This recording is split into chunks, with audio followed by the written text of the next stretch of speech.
학생 여러분, 오늘부터 다시 소그룹 성경 공부 강의를 시작하는데, 상황이, 여건이 제대로 맞지가 않아서 여러분들에게 동영상으로 강의를, 제 모습을 보이면서 강의를 하기가 지금 상황이 좀 어렵게 되었습니다. 그래서 여러분들에게 우선 강의 노트를 중심으로 해서 지금처럼 이렇게 녹음해서 여러분들에게 당분간 좀 보내드리는 것을 양해해 주시고요. 아마 10월 이제 마지막 주에 보면 이제 대면 수업이 진행되니까 그 대면 수업을 하면서는 좀 더 여러분과 또 친밀하게 또 교통하면서 강의를 좀 진행하도록 하겠습니다. 우선은 이렇게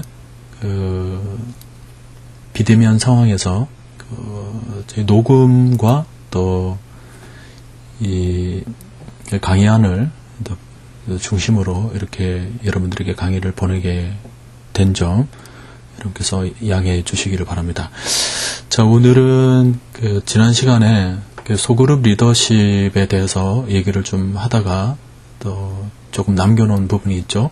소그룹 리더십의 이론들에 대해서 여러분들에게 아마 표를 보여드렸을 겁니다. 지금 보면 여러분들 보시는 것처럼 소그룹 리더십의 이론들 되어 있죠. 이 표들은 뭐 전체적으로 쭉 제가 정리를 좀 한 겁니다. 물론 부분적으로는 뭐 시중에 이론들이 나와 있지만 이런 것들을 여러분들이 머릿속에 좀 그림을 그릴 수 있도록 제가 한몫에 모아서 여러분들에게 알려드렸는데, 말씀드린 것처럼 우리 과목이 리더십 과목이 아니기 때문에 리더십과 관련해서 여러분들에게 상세하게 설명을 드릴 수는 없습니다. 다만 리더십이 소그룹과 연결이 된 부분이 있기 때문에 제가 소그룹 리더십이라는 이름으로 여러분들에게 지금 소개를 잠깐 드리려고 해요. 물론 이것도 세세하게 설명이 되지는 못하겠지만 여러분들이 앞으로 소그룹을 이끌어 나감에 있어서 어떠한 리더십이 필요한가에 대해서는 조금이나마 머릿속에 좀 그려질 수 있기를 바랍니다. 우선 화면에 보는 것처럼 우리 인간은 미성숙한 상태에서 성숙한 상태로 나아가는 과정, 이것을 우리가 제자화라고 얘기를 합니다. 물론 뭐 세상적으로는 여러 가지 이름을 붙일 수 있겠지만 우리는 하나님의 말씀 안에서 제자가 되어간다라는 측면에서 우리가 이렇게 표현할 수 있겠죠. 흔히 discipleship training 그랬는데 미성숙한 성도를 훈련시켜서 성숙한 성도로 만들어가는 과정, 이것이 제자화라고 말할 수가 있습니다. 자, 그런 기본적인 틀 속에 전방향 리더십이라는 것이 있는데, 이 전방향 리더십의 기본적인 패턴은 전체적으로 지시형과 코치형과 후원형과 위임형으로 나눠볼 수가 있어요. 지시형과 위임형, 우선 이 둘만 여러분들이 생각을 해보면 말 그대로 지시형은 사람들에게 그냥 지시하는 거죠. 뭔가의 업무나 과업에 대해서 지시를 해서 뭔가 수행할 수 있도록 만드는 것이 이제 지시형의 상황인데, 주로 미성숙한 성도들은 이렇게 지시형의 주입학습에 아마 유익할 겁니다. 예를 들어서 교회 다닌 지 얼마 되지를 않았는데 그분들은 교회에서 무엇을 지시를 하더라도 아마 그대로 따를 거예요. 근데 그 사람들에게는 어떤 인격적인 측면에서의 미성숙이 아니라 영적인 측면에서의 미성숙이 있기 때문에 그런 성도들을 대면해서 여러분들이 소그룹을 이끌어 나갈 때는 다소 지시적인 측면이 아마 부각이 되어야 될 겁니다. 물론 이것은 나이적인 측면에서도 생각해 봤을 때 보통 영유아 유치부까지의 아이들은 아직 미성숙한 성도이기 때문에 미성숙한 나이 연령대에서는 지시형이 주로 많이 생겨나게 되죠. 우리가 잠시 내려가서 이렇게 보면 마슬로우의 욕구 단계들을 보면 생리적, 안전, 사회적 활동, 존경, 자기실현들이 있죠. 이런 것들도 실제 미성숙한 단계에서는 이 생리적인 욕구가 굉장히 강하죠. 그리고 점점 나아가서 안전과 사회적 활동, 그리고 존경, 그리고 자기 실현적인 측면으로 욕구가 이렇게 점점 발달하게 되는데, 이 연령별 리더십도로 보면 그 영유아기 때는 주로 위에서 아까 본 것처럼 주로 지시형에 가까운 그런 소그룹 활동을 리더십을 보이게 되고, 그 다음에 아동기나 청소기, 그 다음에 청년기, 장년기에 가서는 모든 명령이 복합적으로 나타나게 돼요. 이게 장년기라 하면 주로 위임형이 되겠지만 실제로 영적인 측면에서 그렇지가 않습니다. 장년기라 하더라도 아직까지 영유아, 아직 어린 측면에 이 리더십이 또 필요한 그런 사람들도 있죠. 근데 이런 것들을 좀 표시한 거예요. 그래서 지시형 측면이 좀 부각되는 미성숙한 성도가 조금 성숙되어 가는 과정에서는 이제 코치형으로 바뀌게 되는 겁니다. 코치형. 주로 이제 코치형과 후원형을 모아서 이제 멘토링이라고 보통 얘기를 하는데요. 이것은 제가 조금 더 확대해서 여러분 보여드리면, 여기 보면 영어로 제가 조금 해놓은 게 있어요. I do you watch. 그러니까 이것은 코치이기는 한데, 내가 뭔가를, 리더가 뭔가를 행하고 그리고 팔로우가 보는 겁니다. 그 단계에서 초기에 코치가 일어나는데, 그래서 좀 더 나아가게 되면 I do you have. 그러니까 내가 일을 하며 수행하는 일을 보여주지만 그러나 팔로우도 조금 도와주는 그런 형태, 이런 형태가 이제 코치형이 되겠습니다. 후원형 같은 경우에서는 이제 팔로우 보고 이제 하도록 만드는 거죠. 팔로우가 뭔가 하도록 만들고 그리고 내가 도와주는. 그리고 나중에는 팔로우가 하고 그냥 나는 옆에서 이제 지켜봐주는 그런 형태로 점점 나아가게 되는데, 이것은 이제 후원형이라고 얘기를 할 수가 있습니다. 그러다가 이제 점점 팔로우가 또 소그룹 리더 구성원들이 점점 성숙해 가면 이제 위임형, 리더로 파송할 만한 자기 실현의 어떤 경제까지 다다른 그런 사람들을 이제 우리가 위임하게 되죠. 지금 이 지시형, 코치형, 후원형, 위임형, 이것을 우리는 전방향 리더십이라고 얘기를 합니다. 모든 방향에서. 근데 우리가 이제 전방향이라고 그랬을 때는 사람들마다 다 달라요. 어떤 사람들은 바로 이제 위임을 해야 되는 측면으로 굉장히 성숙한 사람이 있는가 하면, 또 어떤 사람은 좀 부족한, 지시를 해줘야 또 따라오는 그런 사람들이 있거든요. 근데 그렇다 하더라도 성숙한 사람이 모든 상황에서 성숙할까요? 그렇지는 않습니다. 어떤 경우에서는 좀 부족한 지시가 필요한 그런 상황에 놓여져 있습니다. 또 어떨 때는 코치가 필요하고 또 어떨 때는 후원이 필요할 때가 있습니다. 그래서 어떤 사람이 반드시 위임 정도로 아주 충만히 자랐다고 사실은 우리가 평가할 수는 없어요. 그러나 기본적으로 어떤 사람들의 발달 상황을 보면 뭐 이런 식으로 흘러간다는 측면은 여러분들이 좀 머릿속에 넣어둘 필요가 있죠. 그래서 그 사람을 대할 때 우리의 소그룹이 조금은 영적인 측면이나 정신적인 측면에서 조금 미성숙한 부분이 있다 그러면 조금은 초기에 과제도 좀 많이 내어주고 뭔가를 할 수 있도록 지시하는 그런 형태를 띌 수가 있습니다. 이것은 소그룹을 처음 시작할 때도 마찬가지예요. 소그룹 시작할 때 벌써 그 구성원들을 굉장히 높게 평가를 해가지고 위임형으로 가면 안 됩니다. 처음 시작할 때는 조금은 지시형으로 가야 돼요. 그래서 사람들의 성향을 봐서 처음에는 누구든지 다 지시형을 잘 따라와요. 그래서 따라오는 것을 보고 어느 정도 성숙도를 좀 봐서 지시형에서 조금 이제 코치형, 그 다음에 후원형, 그리고 이제 위임형으로 점점 이제 소그룹의 활동이 점점 변화되어 가는 모습이 있어야 되겠죠. 여러분들이 이것도 머릿속에 나름대로 그림을 그리면서 좀 소그룹을 인도할 수 있기를 바랍니다.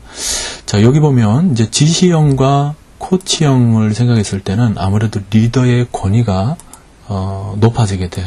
리더가 뭔가를 지시하고 따르는 그런 측면이 되겠죠.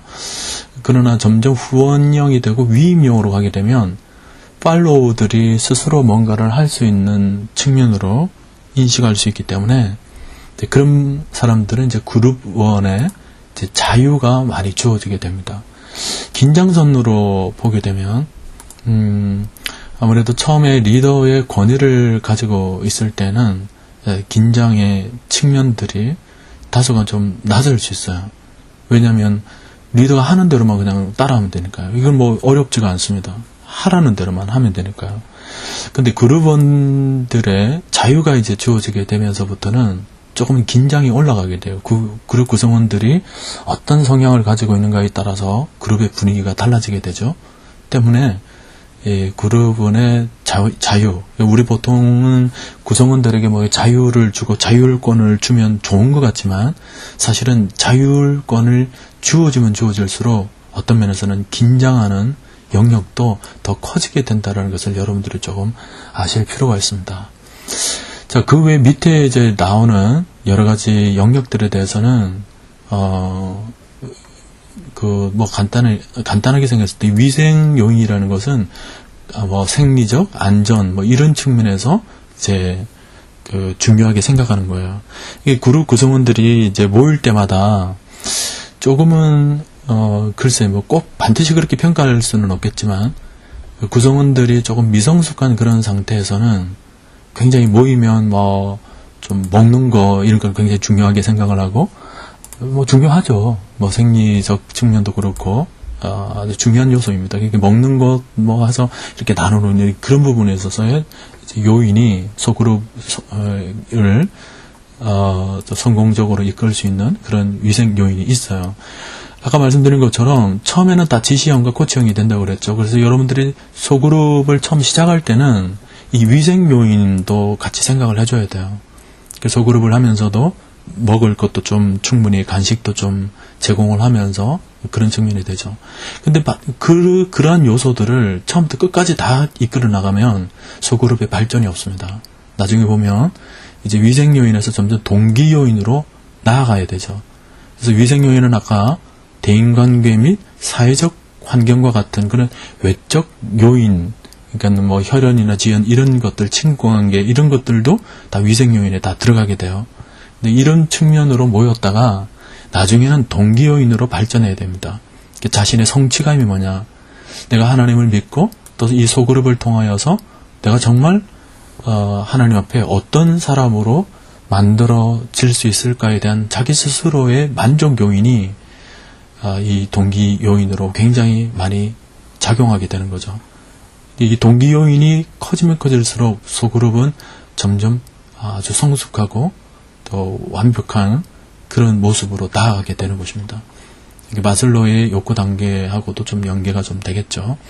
그런 측면으로 여러분들이 이 표를 좀 이해를 할 수 있기를 바랍니다. 그래서 보면 맥그리거 같은 경우에서는 인간을 처음에는 생물적, 그러니까 본능적 존재로 보지만 그래서 그것 때문에 강제적 통제 요인으로 동기화되지만 그러나 인간은 자기 실현적 존재로 이렇게 봄으로써 자발적, 주도적으로 동기화될 수 있다라는 얘기를 했는데 글쎄 우리는 어떤가요? 처음에 우리 인간은 하나님 없이는 살 수가 없는 너무나도 연약한 존재고 본능적으로 보면 너무나도 추악한 인간이죠.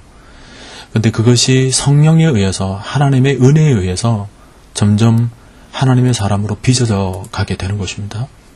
그래서 우리의 모든 과정들은 미성숙한 우리의 모습을 점점 주의 은혜와 성령의 역사로 성숙한 사람으로 점점 나아가는 것이 바로 소그룹 리더십이고 또 소그룹의 기본적인 틀이라고 볼 수가 있어요.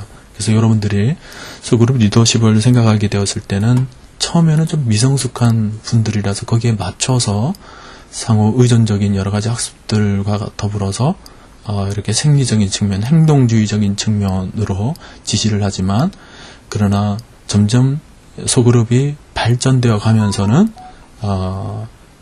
그 팔로워들에게 조금은 실전주의적인 측면에서 그들에게 접근을 해야 된다는 것을 여러분들이 좀 유념을 할 수 있기를 바랍니다. 참고로 여기 보면 행동주의적 학습이라고 나오죠. 여기 행동주의적 학습이라는 것은 그래요. 우리가 보통 돌고래도 보면 야생 상태이지만 그 고기 하나 던져주면서 점점 훈련되어 가지 않습니까? 그 훈련되어져 가는 과정들을 그냥 행동주의적인 측면으로 여러분이 생각하시면 됩니다.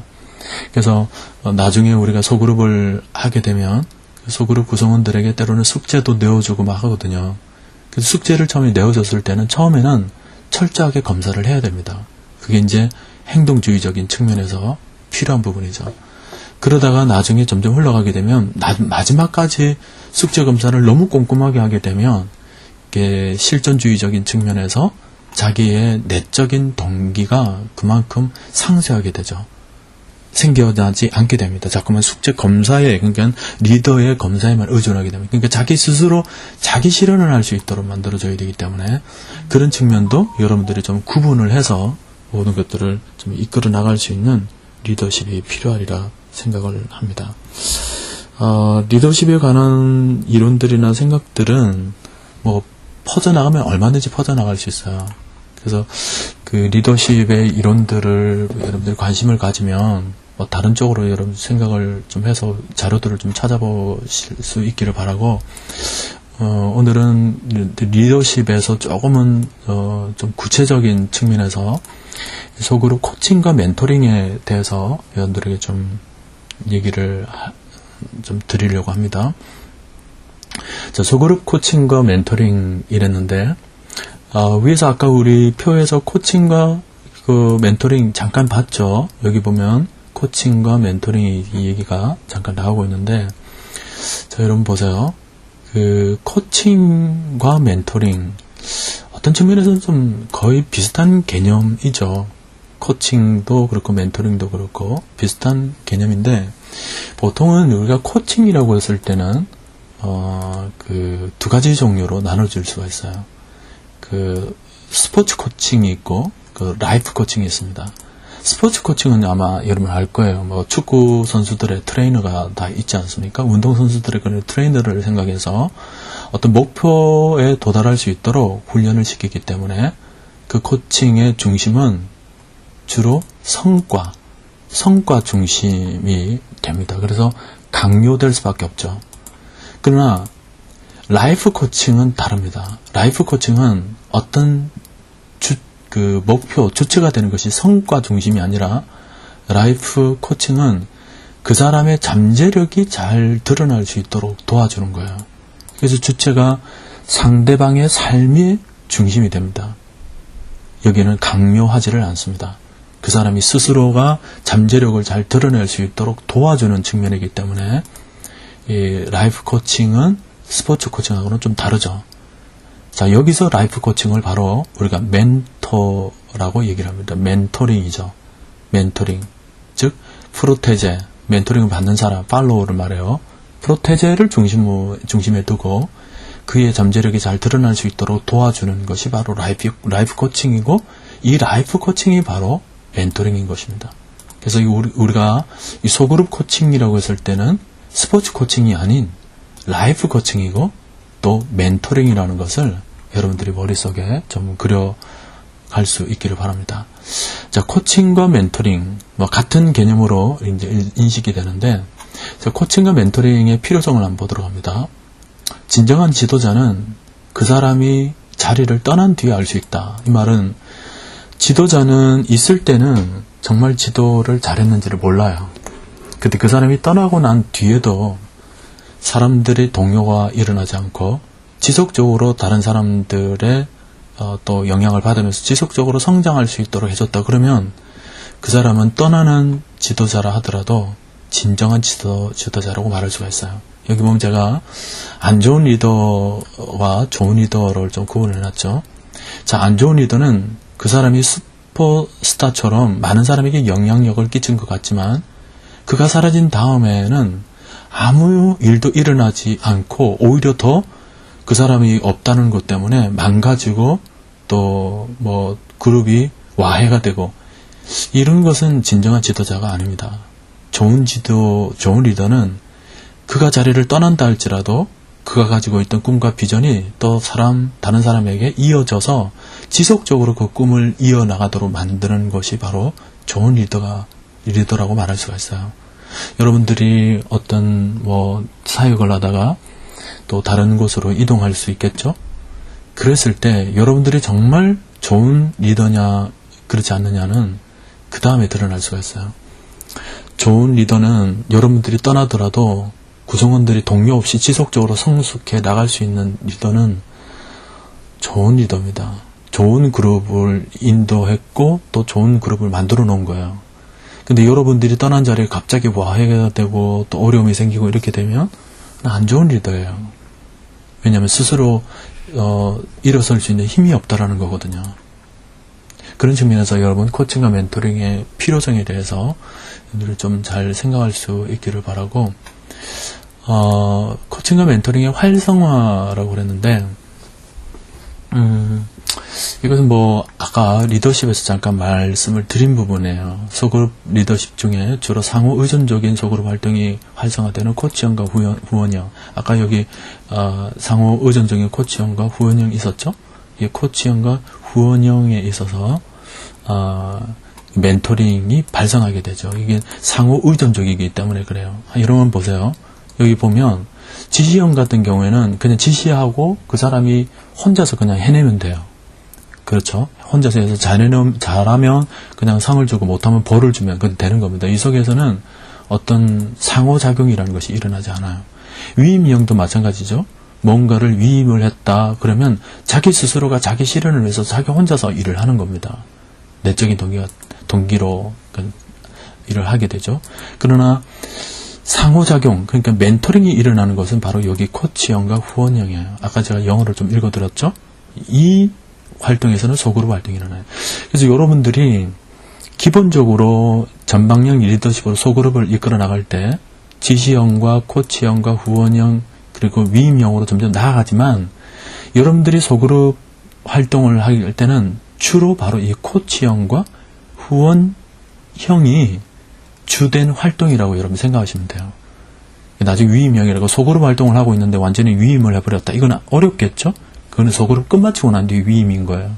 그리고 지시형도 소그룹 막 시작했을 때는 가능하지만 이내 지시형을 지속적으로 가지고 있으면 안 됩니다. 바로 코치형과 후원형으로 내려와야 돼요. 이것이 바로 상호 의존적인 활동이라는 거죠. 의존적이에요. 자, 그런 것처럼 여기 코칭과 멘토링의 활성화는 바로 코치형과 후원형에서 바로 코치와 멘토링이 발생하게 된다는 것을 여러분들이 머릿속에 좀 그릴 수 있기를 바랍니다. 자, 그 다음에 여기 멘토링이랬는데, 멘토링은 뭐 그냥 이 부분은 참고를 하세요. 멘토는 뭐 인생을 이끌어주는 자죠. 프로테제는 멘토의 반대편에 있는 멘토링을 받는 사람이에요. 멘토리라고 그러고 또 멘티라고도 얘기를 합니다. 자, 멘토링이라는 것이 무엇일까? 멘토링은 일생 동안 계속되는 관계이고, 그 관계 속에서 멘토는 프로테제가 하나님이 주신 가능성을 발견하도록 도와준다라고 그랬었는데, 이 밥빌이 얘기하는 건데, 또 그 다음에 존 맥스웰이 얘기한 멘토링이란 한 사람이 가지고 있는 지혜를 그가 가지고 있는 신용, 경험, 시간과 인간관계를 통해 다른 사람에게 의도적으로 전달하는 과정이다. 결국 비슷한 말이에요. 멘토링이라는 것은 결국 제가 여러 멘토링의 내용들을 좀 정리를 해서 이렇게 간단하게 요약을 해놨는데, 멘토링은 우연히 일어나는 것이 아니라 의도적이에요. 여기 보면 의도적이라는 말이 있죠. 의도적으로 전달하는 거예요. 뭔가 목표가 있고 뜻이 있는 거죠.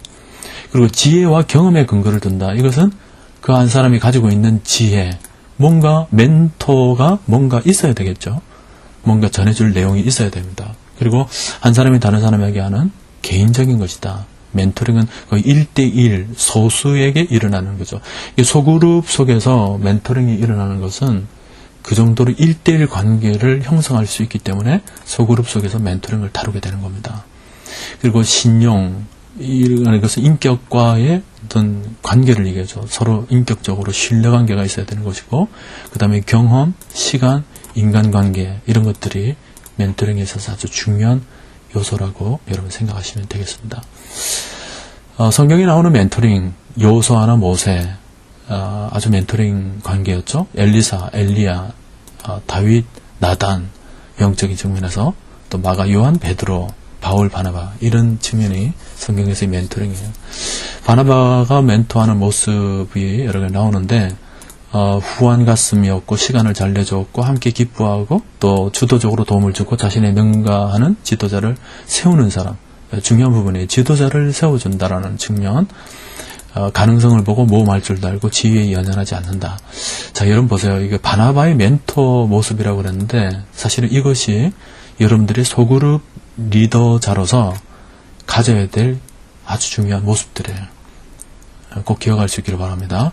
그 다음에 멘토링의 방법이라고 그랬는데, 사실은 우리가 멘토와 프로테제라고 생각을 한다면 상하 관계만 생각할 수 있는데 그렇지가 않습니다. 상하 관계가 아니라 이렇게 수평적 관계 속에서도 멘토링이 일어날 수가 있습니다. 내부의 교회 안에서 동료로서 같은 사역자들끼리 멘토가 일어날 수 있고요. 또 멀리 떨어져 있지만 친구 관계 속에서 동료 멘토가 일어날 수 있습니다. 이런 것처럼 멘토, 프로테제, 멘토도 프로테제에게 또 배우는 거예요. 멘토가 프로테제에게 도움을 주기도 하지만 프로테제를 통해서 또 멘토가 배우기도 하죠. 이 모든 것들이 쌍방향적으로 다 연결이 되어서 서로에게 도움을 받고 도움을 주는 관계 속에서 균형 잡힌 멘토링이 형성하게 되는 것입니다. 자, 성공적인 멘토링을 위해서는 자료를 함께 나누라. 여러분들이 가지고 있는 자료를 나누는 게 중요해요. 소그룹을 하면서 여러분들이 자료가 있거든 함께 공유를 하며 나눠주는 것도 필요하고요. 네트워크를 형성하라. 소그룹 구성원들의 네트워크도 필요하지만 소그룹 구성원들을 위해서 또 기도해 줄 수 있는 사람들의 네트워크도 중요합니다. 그 다음에 경험을 나누고 그 다음에 모델이 되고 비전을 나누고 역량을 키워주는 이 모든 모습들이 성공적인 멘토링의 방법이 되겠습니다. 그 다음에 성공적인 멘토가 되기 위한 10가지 열쇠, 이것도 여러분들이 성공적인 소그룹 리더가 되기 위해서 아주 중요한 요소라고 생각이 됩니다. 기도가 중요하죠. 그 다음에 멘토링의 기간을 설정하는 것. 그러니까 어떤 한 사람에게 여러분들이 헌신을 하는 것도 중요하지만 어느 정도 기간을 좀 정해놓는 것이 필요해요. 여러분들이 한 사람만 데리고 평생을 갈 수는 없으니까 대충 기간적인, 시간적인 그런 플랜도 짤 필요가 있습니다. 그렇다고 해서 1년 하고 난 뒤에 저 사람을 끊어야 된다. 그건 아니에요.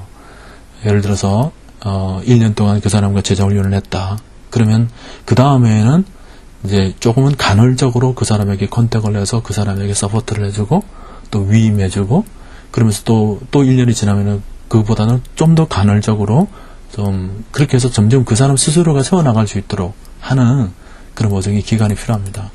그 다음에 자신을 투명하게 보여주는 것도 필요하고 리더로서 그 다음에 문제의 초점을 주님께 이끌고 우리는 주님이 중요하죠. 주님이 우리의 삶을 바꿔주시니까 여러분들이 그 소그룹 리더의 삶을 바꿀 수 있다고 생각하면 안 돼요. 여러분들이 바꿀 수 있다고 생각하는 순간 여러분들이 지칩니다. 여러분들의 한계를 발견하게 되고요. 그래서 우리는 철저히 우리 소그룹 구성원들을 주님께 이끌어 나가는 과정이라는 것을 꼭 기억할 수 있기를 바라고, 그 다음에 질문들을 만드는 방법들을 여러분 익힐 필요가 있습니다. 그리고 정기적으로 만나고 적절한 거리도 유지해야 됩니다. 소그룹 구성원이라고 해서 무조건 가까이 지낸다 해서 모든 것을 막 오픈을 하고 모든 것을 그렇지는 않아요. 지혜가 필요해요. 어느 정도 거리를 두면서도 그들에게 영향력을 끼치는 그런 작업들이, 그런 스킬들이 좀 필요하죠. 갈등도 잘 다루고 인파워도 할 줄 알아야 됩니다. 여기 보면 각주의 인파워링이란 명확한 목표와 권한, 책임, 지도를 프로테제에게 제공해서 맡은 일에 주인의식을 심어주는 것, 그러니까 뭔가 위임하는 그런 측면으로 생각하시면 됩니다. 나중에 사역까지 이렇게 위임하는 모든 과정들, 이것이 성공적인 멘토가 되기 위한 10가지 열쇠입니다. 자, 여기까지 하고 조금 쉬었다가 다음 강의를 이어가도록 하겠습니다. 잠깐 쉬겠습니다.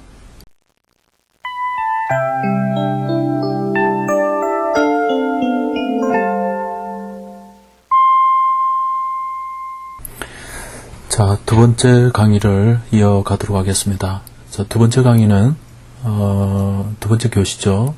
오늘 두 번째 시간에 다루게 되는 성공적인 소그룹 만들기라는 타이틀인데, 이 부분은 굉장히 중요한 부분이에요. 여러분들이 성공적으로 소그룹을 만들기 위해서는 오늘 제가 여러분들에게 말씀을 드리는 이 소그룹 인도자가 가져야 될 10가지 팁을 꼭 머릿속에 여러분들이 좀 익혀 놓으실 수 있기를 바랍니다. 이제 소그룹을 여러분들이 이제 만들어감에 있어서 이제 고민이 좀 되잖아요. 어떤 식으로 소그룹을 만들어갈 것인가에 대한 부분인데, 그런 여러 가지 내용들이 참 많습니다만 제가 10가지로 좀 추려서 소그룹 인도자가 가져야 될 10가지 팁이라는 주제로 여러분들에게 오늘 간략하게 말씀을 좀 드리려고 합니다. 우선 첫째는 제일 중요한 것은 말씀을 내세우라는 거예요. 우리의 사역의 주체는 하나님이시죠. 하나님께서 우리의 삶을 변화시키고 우리의 삶에 영향력을 주시기 때문에 철저하게 우리는 말씀을 내세워야 됩니다. 우리 보통 소그룹 성경 공부를 하면 맹점이 뭐냐면 소그룹 성경 공부를 한다면서도 성경을 그렇게 중요하게 생각하지 않아요. 그냥 모여서 이런저런 얘기를 나누고 잡다하게 떠들고 이러는 시간들을 막연하게 소그룹이라고 생각을 하는데 절대 그렇게 생각해서는 안 됩니다. 소그룹은 철저히 하나님의 말씀이 소그룹을 인도해 간다라는 것을 여러분들이 머릿속에 반드시 기억해 놔야 돼요. 기본적인 내용이지만 아주 중요한 부분입니다. 자, 여기 보면 우리 소그룹 사역의 주체는 하나님이시다 그랬죠. 하나님이세요. 우리 소그룹은 당신에 관한, 다시 말해서 인간에 관한 사역이 아니라 하나님에 관한 사역입니다. 소그룹을 하면서도 하나님께서 이 소그룹을 이끌어 가신다는 것을 리더는 명확하게 인식할 필요가 있어요. 그래서 리더 자신이 아니라 하나님께서 소그룹을 이끌어 가신다는 사실, 그리고 무엇을 하든지 간에 하나님이 중심이 되어야 된다라는 거죠. 그래서 여러분들이 소그룹 속에서 얘기를 할 때, 그 얘기를 할 때도 주어가 굉장히 중요합니다. 소그룹 구성원들에게 뭔가 얘기를 할 때도 늘 이렇게 표현하는 게 필요하죠. 하나님께서는 어떻게 생각하실지, 하나님은 어떻게 방향을 이끌어 가실지 우리가 좀 고민을 좀 해봤으면 좋겠습니다. 이런 표현이죠. 주어를 하나님이에요. 우리가 어떻게 할까? 이 내용보다도 하나님이 우리를 어떻게 다루실까요? 이렇게 질문하는 것이 굉장히 중요하죠. 주어가 하나님이시다. 그래서 이 사역의 주체는 하나님이시다. 그 다음에 두 번째는 말씀이 중심이 되도록 하라. 소그룹을 하면서 교제가 중요하다고 해가지고 서로 얘기 나누는 시간으로 모든 시간을 할애하면 절대 안 됩니다. 여기 나와 있는 것처럼 소그룹은 수다를 통한 변화가 아니에요. 소그룹은 말씀을 통한 변화입니다. 철저히 말씀이 우리를 변화시키는 거죠. 말씀이 구성원들의 심령 골수를 쪼개는 작업이 일어나야 되고, 그리고 분위기, 그러니까 우리 소그룹은 분위기가 굉장히 좋다. 그것은 인간적인 분위기일 수 있어요. 정말 분위기를 좌지우지하는 것은 성령이시죠. 성령이 우리를 역동적으로 어떻게 이끌어 가시는가가 실질적인 분위기가 되는 것입니다. 간혹 보면 소그룹 안에 굉장히 사교적인 분이 소그룹 속에 있어서 그분이 모든 소그룹을 막 이끌어가는 것처럼 느껴지고, 또 그분이 하는 것이 굉장히 또 재미도 있고 하니까 굉장히 그분을 또 뭐라고 할까요? 좀 따르고 그러면서 나아가는 그런 그룹이 있는데, 여러분 그것은 결코 바람직한 모습이 아니에요. 그분이 어떤 면에서는 소그룹을 망칠 수 있어요. 인간이 분위기를 만들기보다는 성령이 소그룹 분위기를 만드는 것이 굉장히 중요합니다. 말씀이 우리를 변화시킨다는 사실을 여러분들에서 반드시 기억할 수 있기를 바랍니다. 말씀 중심이 되어야 된다. 말씀을 내세워라. 그 다음 두 번째는 확신을 가져라는 거예요. 확신을 가져라. 믿음보다도 더 깊은 확신이 필요합니다. 리더에게는. 우선은 자신에 대한 확신이 필요해야 돼요. 소그룹 리더가 되었는데 소그룹 리더가 우연찮게 되었다라고 생각하면 안 됩니다. 여러분들이 우연찮게 지금 신학교에 들어와서 공부를 하고 있다고 생각하시면 안 돼요. 당신을 세우신 분은 하나님이십니다. 하나님이 여러분들을 이끌어 가세요. 그런 믿음이 중요한 이유는 내가 내 스스로를 세워나간다 그랬을 때는 뭐든지 완벽하게 하려고 하죠. 그러나 우리는 우리 자신을 그렇게 완벽하게 만들어갈 필요가 없어요. 하나님이 여러분을 있는 그대로 부르신 겁니다. 하나님께서 여러분들을 있는 그대로 사용하시도록 완벽한 모습보다는 하나님 앞에 신실하려고 노력하는 것이 필요하죠. 여러분들이 지금 선지동산에 와서 공부하는 것도 여러분들이 어떤 전도사로서, 주의 목회자로서 완벽하기 때문에 이 자리에 있는 것 아니에요. 하나님께서 여러분들을 있는 모습 그대로를 보시고 부르셨어요. 여러분들은 그 부르심 앞에 다른 것이 필요한 것이 아니라 그냥 신실하려고 노력하면 되는 것입니다. 신실로 여러분 승부를 하세요. 그 다음에 두 번째로 하나님의 도우심을 확신하셔야 됩니다. 여러분들을 부르신 분이 하나님이시라면 그분은 반드시 여러분을 도와주실 거예요. 하나님이 세우실 때는 모든 것을 도와주시겠다는 약속이 그 속에 담겨져 있는 거죠. 그러니까 우리가 어떤 소그룹을 인도를 하고 또 교회를 맡아서 또 목양을 해나갈 때 사실은 우리가 부족한 것이 문제가 아니에요. 하나님이 함께 하시느냐, 이 사실이 굉장히 중요하죠. 예레미야의 경우도 그렇고 모세의 경우도 그렇고 그들은 부족했습니다. 연약했어요. 감정에 쉽게 매몰되기도 쉬웠던 그런 부족한 모습을 보였지만 그들이 그럼에도 불구하고 하나님께 쓰임을 받았다는 것은 바로 하나님께서 그들과 함께 하셨기 때문이죠. 여러분들도 지금 여러분들이 부족한 것이 문제가 아닙니다. 하나님이 함께 하신다는 사실을 반드시 믿고 그 믿음으로 하루하루 전진해 나갈 수 있기를 바랍니다. 그리고 모든 일에 확신을 가져야 됩니다. 어떤 확신이냐? 여러분 자신에 대해서 확신을 가지세요. 나는 좋은 인도자가 될 수 있다는 확신. 지금의 모습이 아니라 하나님께서 점점 만들어 가시는 그런 모습이 있다는 것을 꼭 기억할 수 있기를 바라요. 여러분들이 어려움을 당하고 있습니까? 그 어려움이 그냥 주어진 것이 아니에요. 하나님께서 여러분들을 더 좋은 목회자, 더 좋은 사역자로 만들기 위한 과정이라는 것을 아시고 그 부분에 대해서 여러분들이 확신을 가질 수 있기를 바랍니다. 그리고 또 하나는 구성원들에 대해서 여러분들이 확신을 가져야 돼요. 여러분들이 구성원을 만날 때 그것도 우연히 만난 게 아니에요. 하나님께서 그렇게 만나게 해주셨습니다. 그렇다면 그 구성원들도 하나님께서 인도하시고 그들을 이끌어 가시는 좋은 모습이 분명히 있다는 것을 확신할 필요가 있어요. 간혹 보면은 나는 이 구성원들이 마음에 들지 않아서 힘들어하는 그런 분들이 있는데 마음을 조금 조급하게 여기지 마시고 제가 앞 시간에 제가 얘기를 했던 것처럼 생명은 하루아침에 자라는 게 아니거든요. 여러분들 인내를 가지고 오래 참고 온유하고 또 그들을 위해서 여러분들의 유익을 고치 않고 나아가게 된다면 반드시 좋은 소그룹이 만들어질 수 있습니다. 거기에 대해서 여러분 확신을 가지시기 바랍니다. 그 다음에 또 하나 중요한 것은 준비하고 또 준비하라는 거예요. 소그룹을 인도함에 있어서 준비하는 것이 굉장히 중요합니다. 먼저는 환경을 준비하는 것이 필요해요. 환경. 여기서 말하는 환경이라는 것은 물리적 환경이나 또 심리적 환경이나 혹은 영적인 환경까지 다 포함합니다. 환경. 자, 여기 우선 보면 환경을 잘 선택하라 그랬는데 소그룹을 나눌 때는 어떤 물리적인 환경도 굉장히 중요합니다. 주변의 환경이 너무 시끄럽거나 또 주변에 뭐 온도가 너무 덥거나 너무 추워서 거기에 집중할 수 없다면 환경이 준비되지 않았던 거예요. 소그룹 나누기에 부적합한 환경들을 여러분들이 소그룹을 하면서 먼저 제거하는 것이 필요합니다. 먼저 그 집안이 오픈할 수 있는 집안인가.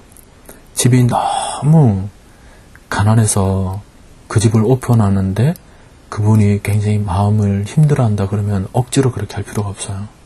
근데 그런 부분들도 필요하죠. 또 너무 부요해서 오히려 참석한 그 구성원들이 주눅이 들 정도로 그렇게 되었어도 별로 아름답지 못한 부분이에요. 근데 그런 부분들을 조금 여러분들이 지혜롭게 선택을 해서 할 필요가 있는데 집에서 오픈하게 될 경우에는 그런 부분이 좀 민감하죠. 교회에서도 마찬가지예요. 교회에서도 여러분들이 소그룹을 할 때도 어떻게 소그룹을 인도해 나갈 것인가 굉장히 중요한 부분이에요. 그런 분위기를 살필 수 있는 것, 그런 안목이 리더에게 필요하죠. 그리고 공간이 부족하지는 않을까.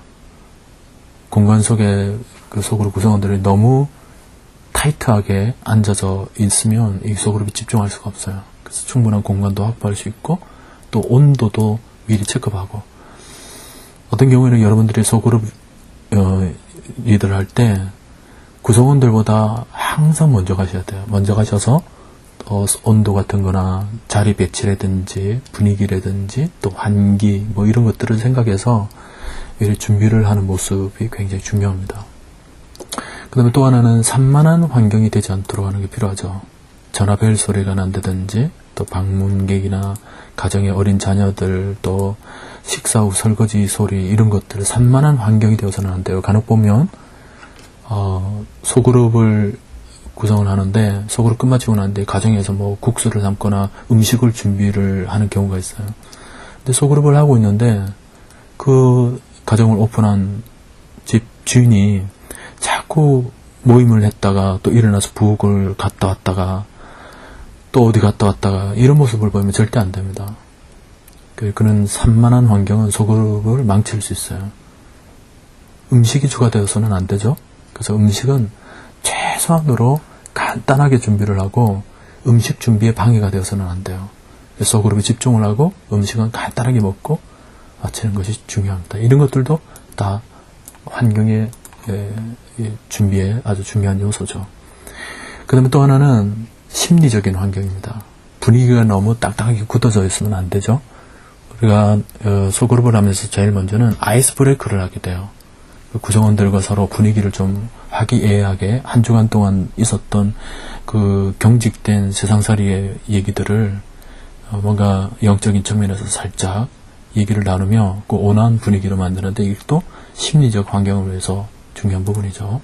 자, 이것이 이제 환경을 준비하는 것이고 그 다음에 모든 것을 기획하는 것이 필요합니다. 지정의의 균형 잡힌 소그룹이라고 그랬는데 여러분들이 소그룹을 인도하면서도 지적인 측면과 정적인 측면과 의지적인 측면을 좀 골고루 섭렵해서 질문도 만들고 또 이끌어갈 필요가 있어요. 그런 것들도 사전에 좀 준비가 되어야 되죠. 변덕스럽게 소그룹 시간을 운영하지 말라 그랬어요. 어떤 소그룹을 보면 리더가 보통 1시간 반으로 끝마치는 소그룹이었는데 리더가 너무 자기 스스로 너무 할 말이 많이 생겨가지고 막 자기 간증도 하고 자기 설명도 하고 온갖 것들을 다 끄집어내서 막 리더를 해요. 또 그런 사람들이 소그룹 속에도 팔로우 속에서도 있을 수 있습니다. 그런 얘기들을 다 들으면서 인도하게 되면 얘기하는 그 사람은 또 리더 자신은 이거 굉장히 은혜가 되겠다라고 얘기를 하죠. 근데 팔로우들은 자꾸만 마음으로 시계를 보게 돼요. 1시간 반 지나서 시간이 40분이 지나고 50분이 지나고 이러면 그 구성원들이 나름대로 자기 스케줄들도 다 있거든요. 근데 자꾸만 이 얘기가 길어지고 하면 이 구성원들이 오히려 심리가 집중되지를 못하죠. 그래서 구성원들이 처음에는 그 모습으로 은혜를 받았다지만 다음 모임 때 올 때는 걱정을 해요. 우리 리더가 오늘 또 은혜를 받을까봐. 리더가 은혜를 받으면 시간이 길어지거든요. 그런 것처럼 변덕스럽게 소그룹 시간을 운영하는 것은 좀 금물이겠다. 짜임새 있게 모든 것을 기획해서 운영하는 것이 필요합니다. 그 다음에 대화의 기회와 시간을 적절히 배분하라 그랬죠. 소그룹 구성원들이 그 대화를 나누는데 너무 한 사람이 독점적으로 얘기를 해서도 안 되고 또 어떤 한 사람은 아예 얘기도 안 하고 침묵해서도 안 됩니다. 그 모든 것들을 적절하게 대화의 기회를 만들어갈 수 있어야 되는데 이 부분에 대해서는 제가 다음 어떤 강의 시간에 아마 얘기를 할 기회가 있을 거예요. 그때 좀 자세하게 다루도록 하고 어쨌든 대화를 나눌 때도 이 질문은 어느 집사님에게 하는 것이 좋겠다라는 사전에 좀 그런 계획이 좀 있어야 되겠고요. 그렇다 하더라도 반드시 그 질문을 그 집사님에게 던질 때 굉장히 편하게 그렇게 해서는 안 돼요. 아주 자연스럽게 이렇게 돼야 되는데 그런 것들도 소그룹 리더의 좀 필요한 스킬이라고 말할 수가 있어요. 어떤 의미는 마음의 배려죠. 자, 그 다음에 평가하는 것도 필요합니다. 리더 자신에 대해서 늘 평가를 해서 또 어떤 부분에서 부족한지를 점검해서 다음번을 또 잘할 수 있도록 준비를 하고 또 구성원들도 주기적으로 평가를 해서 모든 것을 준비하고 또 준비하는 그런 모습이 필요합니다. 자, 그 다음에 잘 살펴보라 그랬죠. 살피는 눈이라고 그랬는데 우선은 교재를 여러분들이 잘 살필 필요가 있어요. 교재를 가능한 소그룹 성경 공부를 할 때 교재를 1번부터 뭐 7번, 8번 간다 그러면 1번부터 7번, 8번까지의 문제들을 나와 있는 질문들 있죠. 그 문제들을 머릿속에 거의 외우는 것이 필요해요. 그래야 마인드맵이 머릿속에 그려집니다. 그래서 우리가 소그룹을 인도할 때 어떤 누군가가 치고 들어오는 내용이 있어요. 그러면 그 부분을 좀 끊을 필요가 있죠. 집사님 그 부분은 우리 6번에 가서 좀 다루도록 합시다. 이렇게 리더가 전체적인 마인드맵을 그리고 있을 때 구성원들이 막 치고 들어오는 부분에 대해서 좀 컨트롤할 수가 있어요.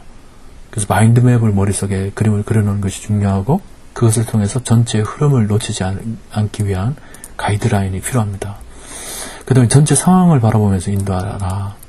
모든 상황들을 예측해야 되죠. 그래서 소그룹 속에서 구성원들의 표정이나 또 구성원들의 또 소외, 구성원들의 지금 심리적인 상태 이런 것들까지 뭔가 바라볼 줄 아는 안목이 필요해요. 여러분들이 소그룹을 인도하면서 그 전체적인 흐름이 어떻게 되는가를 늘 살피면서 잘 보며 소그룹을 이끌어 나갈 필요가 있습니다. 자, 10가지인데 오늘 첫 시간이 조금 길어서 둘째 시간도 길어지면 안 되겠죠. 제가 그래서 그 한 가지를 제가 더 다루고 하려는데 지금 사실은 이 5번이 좀 중요한 부분이에요. 잘 들으라. 이 경청이죠. 경청.